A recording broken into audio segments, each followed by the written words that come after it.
በተለያዩ ምክንያቶች እየተቋረጠ በቀጠለው ስብሰባ በዶክተር ደብረጽዮን ገብረ ሚካኤል የሚመራው ቡድንና በአቶ ዓለም ገብረ ዋህድ ቡድኖች መካከል በግልጽ ልዩነቶች ሲታዩ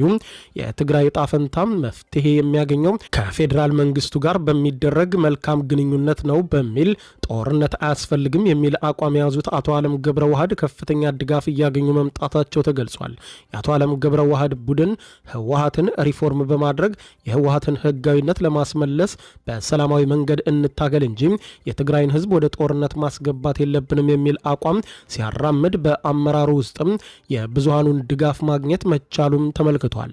ከዚሁ ጋር በተያያዘ በትግራይ ክልል እየታየ ያለው ሁኔታ ያሳስባት የኢትዮጵያ ካቶሊካዊት ቤተክርስቲያንም የዓለም አቀፉን ማህበረሰብ ሚና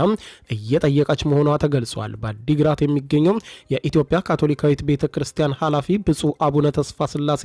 መድህን ግጭትን ለማስቀረት በአዲስ አበባ የሚገኙ ኤምባሲዎች ጥረት እንዲያደርጉ በቤተክርስቲያናቸው ስም ጥሪ ያቀረቡ ሲሆን